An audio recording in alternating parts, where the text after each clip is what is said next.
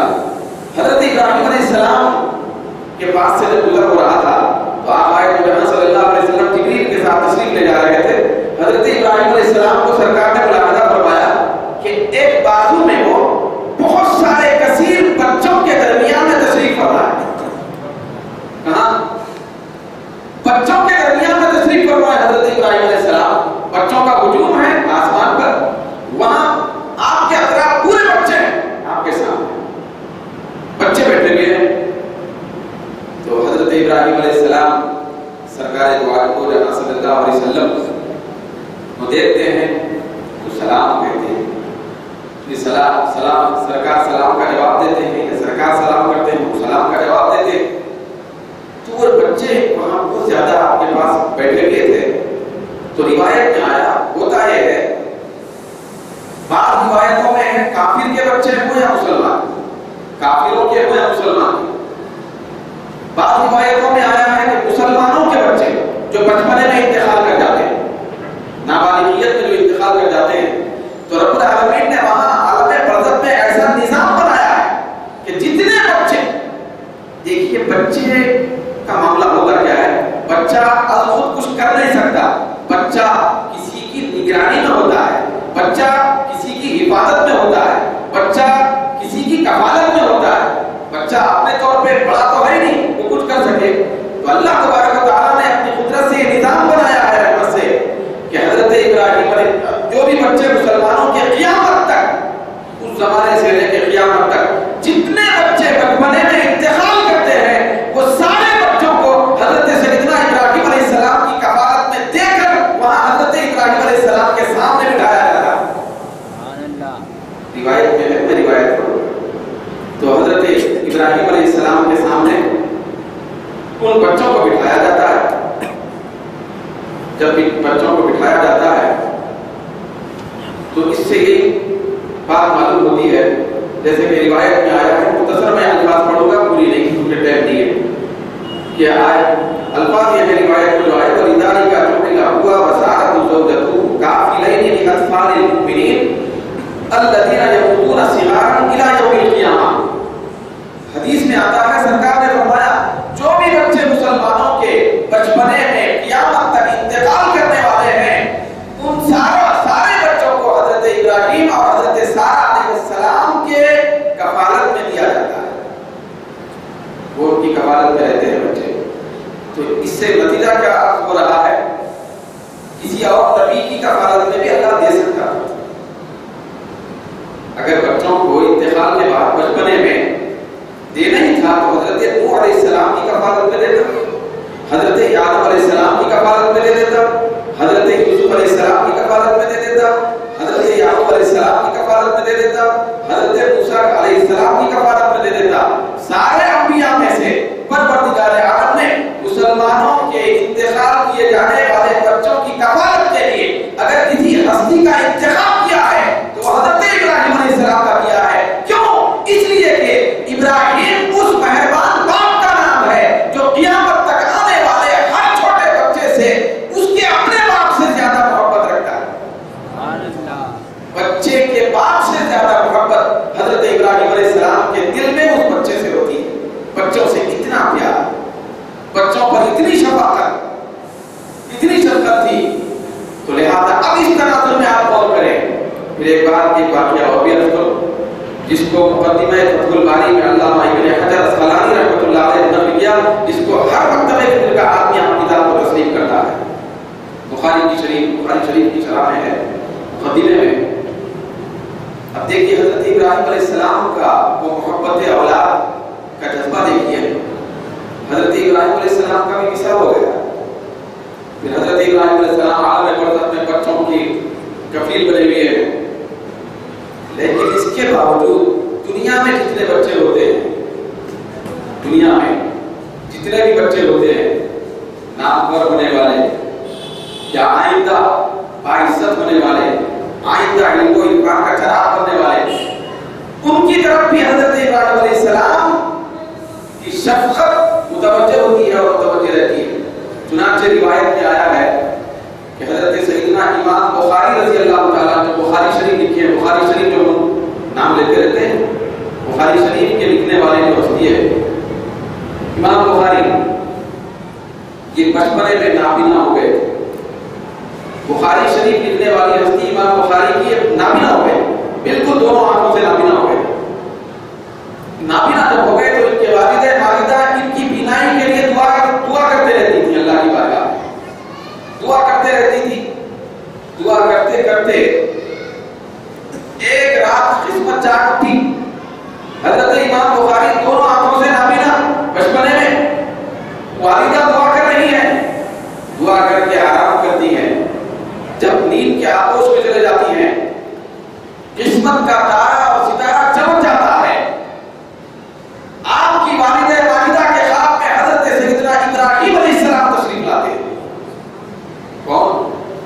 حضرت ابراہیم علیہ السلام تشریف لاتے ہیں حضرت امام بخاری کے والدہ کے خواب میں، جن کے دل کے اندر یہ خواہش تھی کہ میرا بیٹا بینا ہو جائے، نابینا تھی۔ تو جب خواب میں تشریف لائے حضرت ابراہیم علیہ السلام تو حضرت امام بخاری کی والدہ اسی غم میں تھی کہ میرا بیٹا نابینا ہے۔ تو ابراہیم علیہ السلام تشریف لائے اور ارشاد فرمانے لگے کہ اے خاتون، ذرا جا کے تیرے بیٹے کو دیکھ لے، تیرے بیٹے کو بینائی عطا کر دی گئی۔ حضرت ابراہیم علیہ السلام حضرت امام بخاری پر، جو آگے چل کے امام بخاری بننے والے، پھر آگے چل کے محدثین کے سردار بننے والے، پھر آگے چل کے علم و عرفان کا سردار بننے والے، ان کی والدہ کے خواب میں آ کر بشارت سناتے ہیں اور خوشخبری سناتے ہیں کہ دیکھ تو صحیح تیرے بچے قرآن کا بھی۔ تو آپ یاد رکھیں یہ حضرت ابراہیم علیہ السلام کیوں تشریف لائے؟ یہ حضرت ابراہیم علیہ السلام کیوں تشریف لا کے بچے کے آنے کی خوشخبری سنا رہے ہیں؟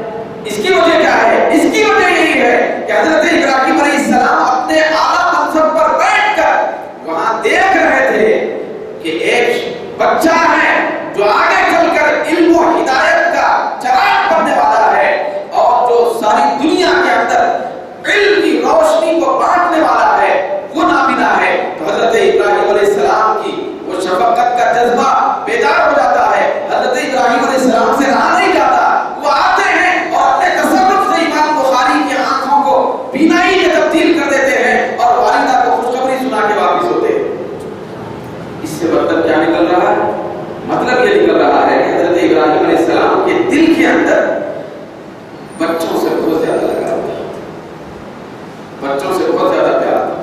آپ ذرا سوچیں، امام بخاری حضرت ابراہیم علیہ السلام کے خاص بیٹے ہیں، بولیے حضرت امام بخاری، ان کے والد کا نام ہے اسماعیل، تو وہ حضرت اسماعیل جو تھے ان کے بیٹے ہیں، ان کے بیٹے ہیں۔ حضرت ابراہیم علیہ السلام کے تو براہ راست بیٹے نہیں ہیں، دوسروں کے بیٹے ہیں۔ تو دوسرے کے بیٹے پر اتنی شفقت وصال فرمانے کے بعد بھی کہ آپ اپنی توجہات اور تصرفات کے ساتھ تشریف لا کر اس کو بینائی عطا کرتے ہیں اور بشارت سناتے ہیں اور اتنا زیادہ امام بخاری پر احسان کرتے ہیں عالم بچپنا میں، تو جب دوسرے کے بیٹے پر اتنی شفقت اور محبت کا برتاؤ ہے تو خود حضرت اسماعیل علیہ السلام جو ان کے پہلے فرزند ہیں، پیارے فرزند ہیں اور 86 سال کی عمر میں دعا کرتے کرتے عطا کیے گئے ہیں، ان کے ساتھ محبت کا عالم کیا ہوگا؟